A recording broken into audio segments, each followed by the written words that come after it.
I am Megan and welcome to Battle Royale with Cheese, the site where you can get all of your film and TV news, reviews and trailers. So episode 5 of Doctor Who is about to air tonight/tomorrow morning, depending on where you are in the world, and I thought it would be a good idea to do a mid-series review.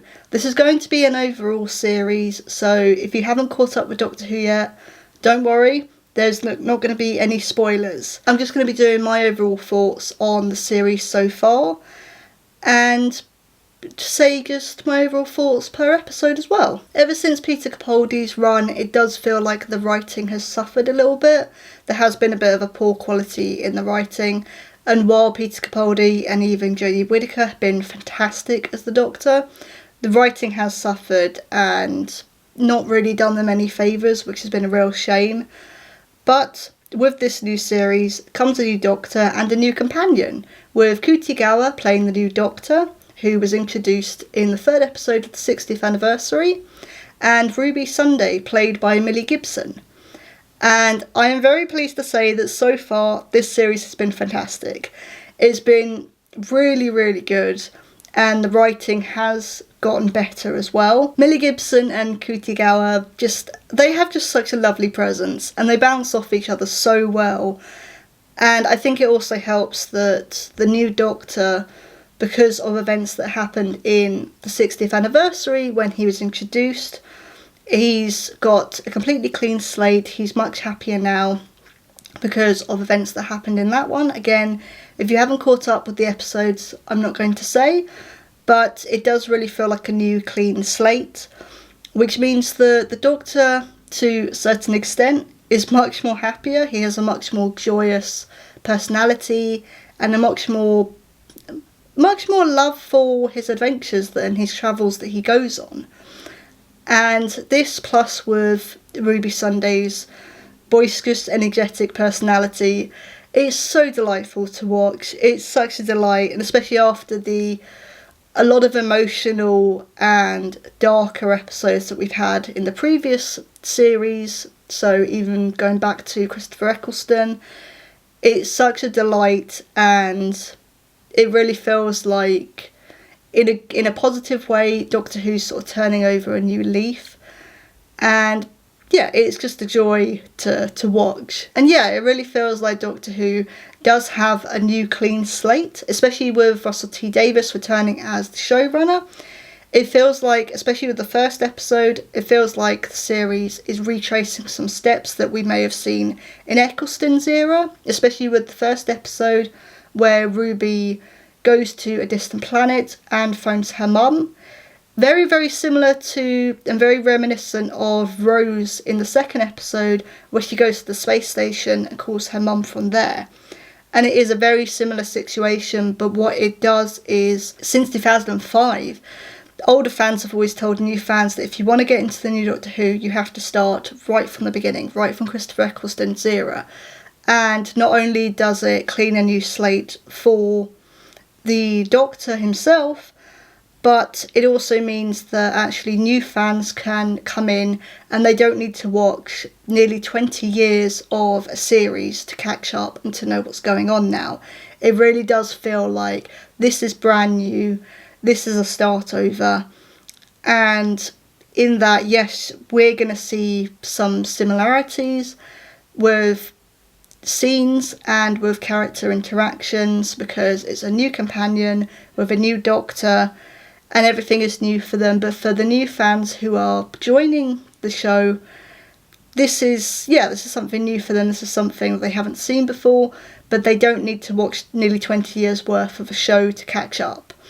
And in that, I think that's a really positive thing and a really positive aspect of this series. But that doesn't mean that the series doesn't have its tense and scary moments. So the 1st episode, and again, this is just going to be an overall review on each episode, so I'm not going to go into spoilers, I'm not going to go into any specific details. The 1st episode is called Space Babies. This was a very weird episode to start the series off, but weirdly sweet. Imagine the film with Bruce Willis, Look Who's Talking, except in a Doctor Who situation, in a Doctor Who environment, and that's what you get here. And it was a really enjoyable episode and a very good first episode to start the series off. And yeah, there were some really, really sweet moments with the space babies, which the Doctor keeps referring them to, and the interactions with them and Ruby and the Doctor. But this episode also does remember that actually it's a sci-fi show with monsters, and the creature itself is a really, really simple design but really cool design and is scary, which is something that Doctor Who kind of needed again after all the series that we've just had, after the 2 eras that we've had. It needed to have the scary monsters again. It needed to have storylines that were quite simple and to the point, instead of convoluted or confusing time travel moments, which we'll get to on the recent episode.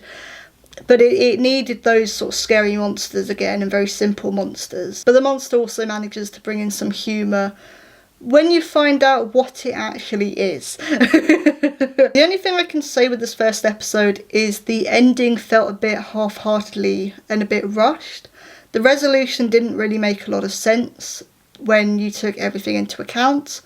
But overall, I thought this was a great first episode. Really weird and at times scary, but that's what makes Doctor Who Doctor Who. You need a bit of weirdness in your time travel sci-fi show, and you also need some scariness. And I think this did a really, really good job as the start of the series. So the second episode is called Devil's Cord.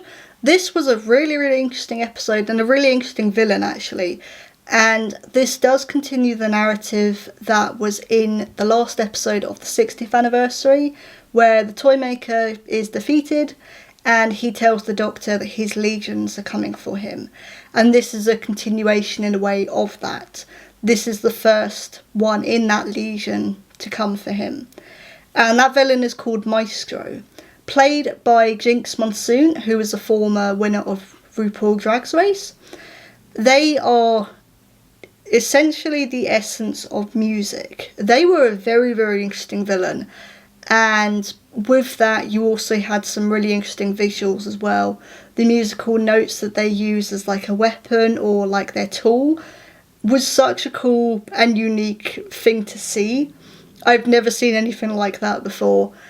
And with them being the type of villain that they are, it also meant that the sound design was really, really interesting. I know I say that a lot, but it was fascinating to hear and to witness. And Jinx Monsoon is just fantastic. They were phenomenal as Maestro.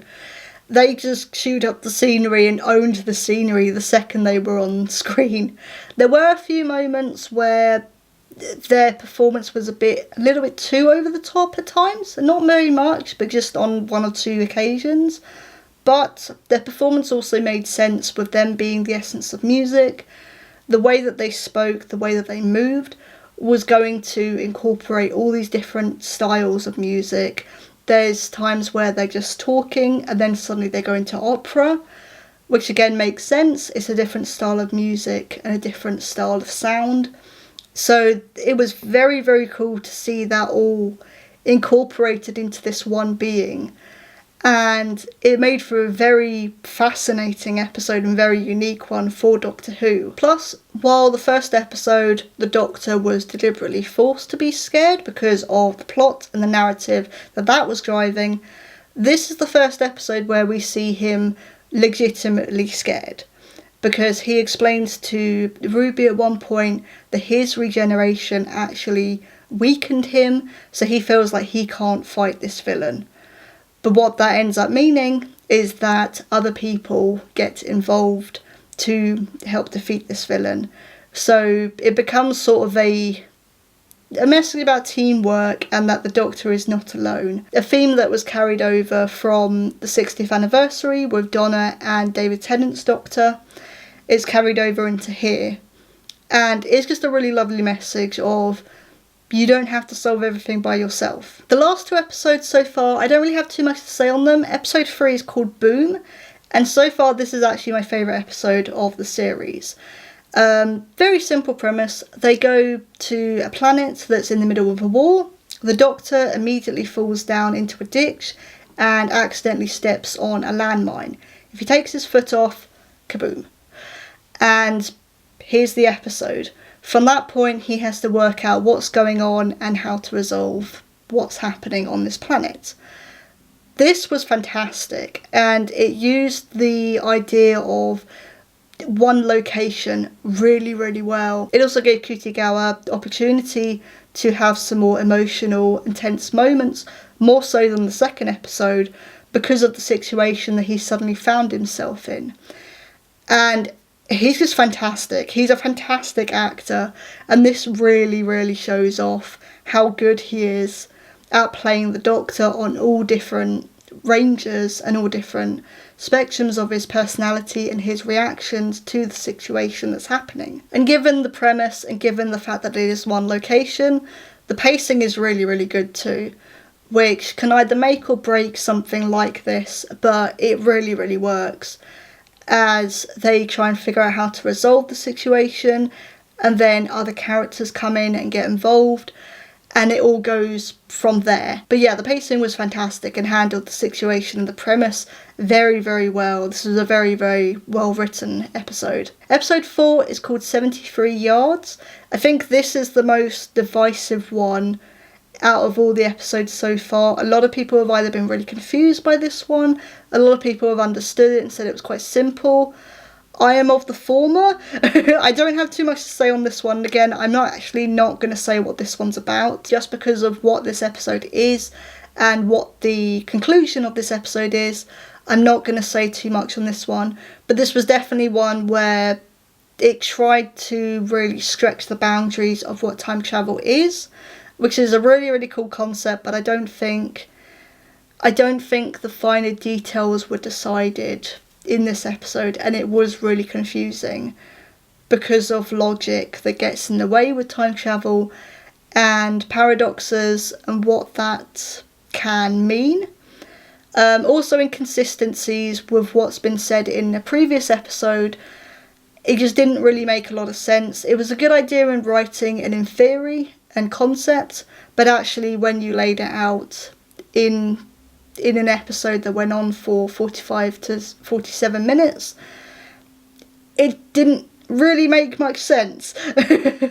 But I do appreciate the fact that they wanted to test the boundaries of time travel. They wanted to actually see, okay, what can we really do to experiment with the concept of time travel, with the concept of paradoxes, with the concept of, all these different things.